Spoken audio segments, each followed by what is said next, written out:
नमस्कार, आपके साथ मैं हूं विद्यानाथ झा। बुलेटिन की शुरुआत करते हैं। सबसे पहले देखिए 50 खबरें न्यूज 50। एग्जिट पोल के मुताबिक उत्तर प्रदेश में बीजेपी बना सकती है सरकार। बीजेपी को 219 सीटें मिलने का अनुमान।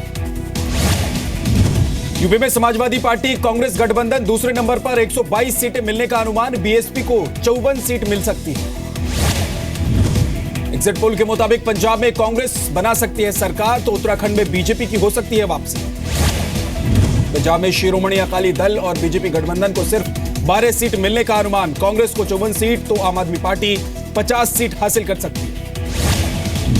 एग्जिट पोल के अनुसार उत्तराखंड में बीजेपी को 70 में से 43 सीटें, वहीं कांग्रेस सिर्फ 23 सीटों पर सिमट सकती है। एग्जिट पोल के मुताबिक गोवा में बीजेपी फिर से वापसी करेगी, वहीं मणिपुर में पहली बार बीजेपी की सरकार बन सकती है। गोवा में बीजेपी को 21 सीटें मिलने का अनुमान, कांग्रेस को 11 और आम आदमी पार्टी को 1 सीटें। एग्जिट पोल के मुताबिक मणिपुर में बीजेपी सबसे बड़ी पार्टी बन सकती है। बीजेपी को 30 और कांग्रेस को 20 सीट मिल सकती है। अखिलेश यादव ने दिए बीएसपी से हाथ मिलाने के संकेत। बीबीसी को दिए इंटरव्यू में कहा बीएसपी से समर्थन ले सकते हैं। अखिलेश यादव ने कहा यूपी में राष्ट्रपति शासन नहीं लगे और ना ही बीजेपी के हाथ रिमोट कंट्रोल हो। यूपी चुनाव के नतीजे से पहले समाजवादी पार्टी में दरार। अखिलेश के मंत्री रविदास मेहरोत्रा ने कहा गठबंधन का फायदा नहीं हुआ।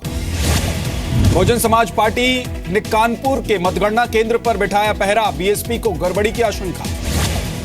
आतंकी सैफुल्लाह के पिता सरताज अहमद ने बेटे का शव नहीं लेने के फैसले को सही बताया। कहा आतंकवाद के खिलाफ एक पहल की।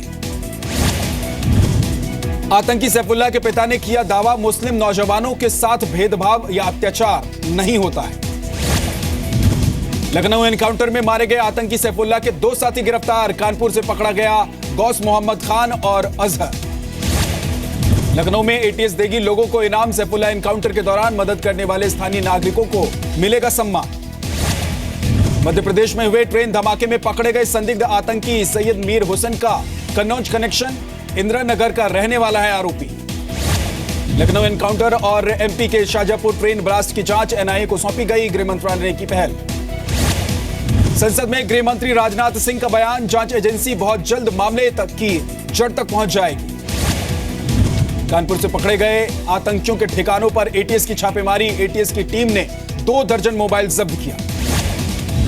एनआईए की टीम पहुंची Shujalpur railway station. Bhopal Ujjain passenger train में हुए विस्फोट की होगी जांच। कानपुर में कई जगह एटीएस की छापेमारी। आतंकियों के परिवार वालों से पूछताछ। उज्जैन पुलिस ने 10 लोगों को पकड़ा। इनमें से 5 सिमी की गतिविधियों में रह चुके हैं शामिल।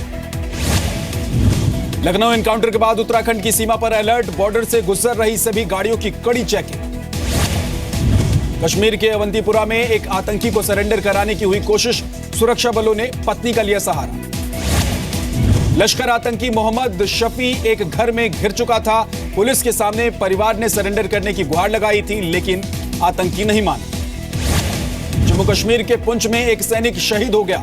पाकिस्तान की अंधाधुंध फायरिंग के दौरान 27 साल के दीपक जगन्नाथ को गोली लगी। दिल्ली हाईकोर्ट ने जिंदल पावर लिमिटेड को बड़ा झटका दिया है। जेपीएल के 2 कोयला खदानों का आवंटन रद्द करने का फैसला बरकरार है। सोनिया गांधी एक बार फिर इलाज के लिए विदेश गईं। राहुल गांधी को पार्टी संभालने की दी जिम्मेदारी।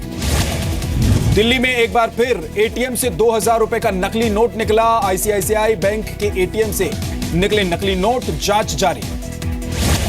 दिल्ली के जनकपुरी वेस्ट मेट्रो स्टेशन पर हादसा। 50 साल के एक व्यक्ति की ट्रैक पर गिरने से मौत।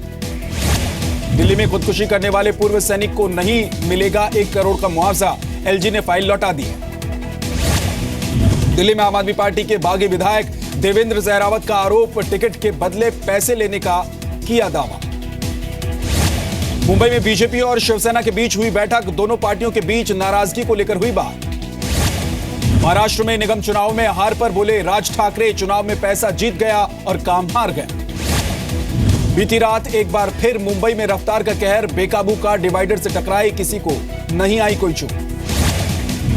अमरमणि त्रिपाठी की जमानत का विरोध। सुप्रीम कोर्ट जाएंगे अमरमणि के ससुराल वाले पत्नी की हत्या के आरोपी। यूपी के मैनपुरी में बस और ट्रैक्टर की भिड़ंत, 40 यात्री हुए घायल। जम्मू के कटरा में फर्श पर बैठकर परीक्षा देते दिखे बच्चे, बोर्ड की परीक्षा का नजारा।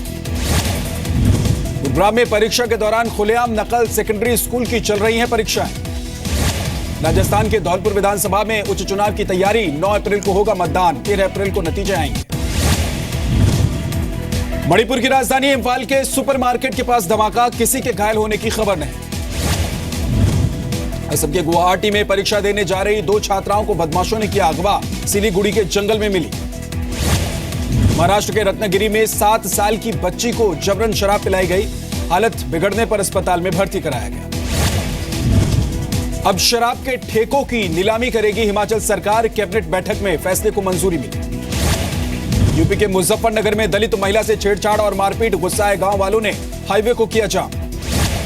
वृंदावन में महिलाओं ने कृष्ण के साथ होली खेली, विधवा आश्रम में फूलों की होली का आयोजन किया गया। जर्मनी के डसेलफोर्ड में एक व्यक्ति ने कुल्हाड़ी से लोगों पर हमला कर दिया, हमले में 7 लोग घायल हो गए।